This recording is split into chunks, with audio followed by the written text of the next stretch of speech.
नगर निगम के चुनाव पास आने वाले थे।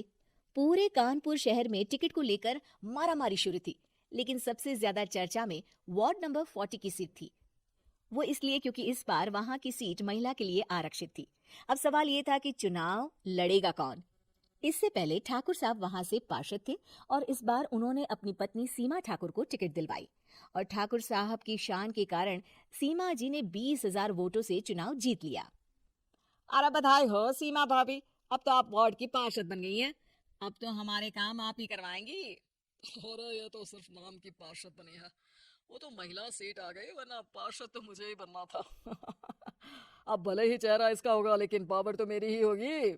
अरे वाह भाई साहब, क्या दिमाग लगाया है आपने भी। आइए आप लोग, खाना लगा दिया है सबके लिए। सीमा जी पार्षद बन चुकी थी, फिर भी उनकी एक ना चलती। सारे काम ठाकुर साहब खुद ही संभाल लेते और जहां जरूरत पड़ती वहां सीमा जी का अंगूठा लगवा लेते।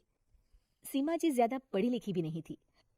एक दिन ठाकुर साहब और सीमा एक प्रोग्राम में जाते हैं। अरे ठाकुर साहब, आप आ गए। ओहो, पार्षद मैडम भी आ गई हैं। स्वागत है आप दोनों का। लगता है हमारे पार्षद फंड का सही इस्तेमाल हो रहा है। चलिए अब उद्घाटन करते हैं। ये लीजिए ठाकुर साहब कैची, आप ही सबसे पहले प्रवेश कीजिए। सब लोग आगे निकल जाते हैं और सीमा जी पार्षद होने के बावजूद भी पीछे खड़ी रह जाती हैं। वो देखती हैं कि वेलकम बोर्ड पर उनका नाम है, लेकिन महिला होने के कारण कोई उनका सम्मान नहीं कर रहा। अगले दिन एक आदमी उनके घर आता है। अरे ठाकुर साहब नमस्कार। कल ना हम नोटिस किए कि हमारा घर तो अवैध है और नगर निगम वाले उसे तोड़ने आ रहे हैं। अरे कुछ कीजिए ना ठाकुर साहब।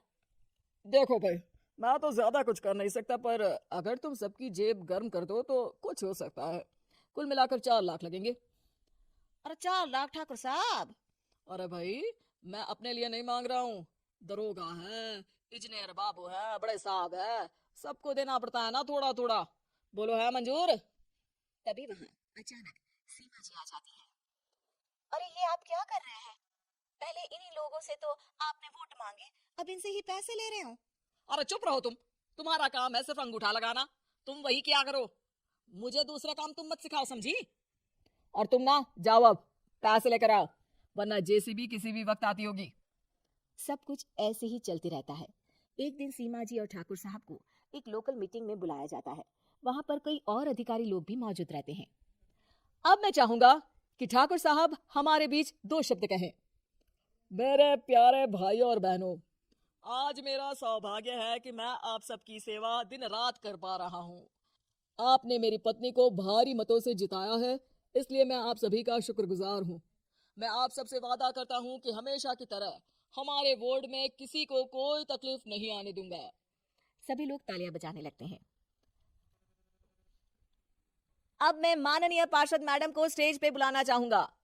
अपने नाम को बुलाया सुनकर सीमा जी एकदम चौंक जाती हैं।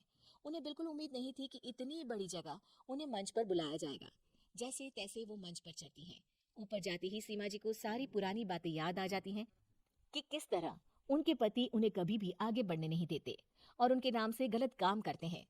वो बोलने लगती हैं, मैं आपके वार्ड की पार्षद सीमा हूँ। आप में से बहुत कम लोग ही मुझे जानते होंगे, क्योंकि इससे पहले मुझे कभी ऐसा मौका ही नहीं मिला।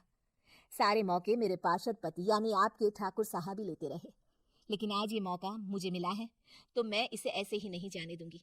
मैं आपको ये बताना चाहती हूँ कि आपके ठाकुर साहब मेरे नाम की आड़ में गैर कानूनी काम करते हैं, जिस पर अंगूठों के निशान मेरे होते थे। इसीलिए मैं अपनी गलती मानती हूँ और आज अपने पद से इस्तीफा देती हूँ, ताकि आगे से कोई गलत काम ना हो पाए। अब फैसला आप सबके हाथ में है कि आप हमें क्या सजा देना चाहते हैं। सीमा जी की बातें सुनकर ठाकुर साहब के चेहरे का रंग उड़ जाता है और वो शर्म से मुंह नीचा करके वहां से चले जाते हैं और पद से इस्तीफा देकर ही सही सीमा जी अपने आप में आत्मविश्वास महसूस करती हैं।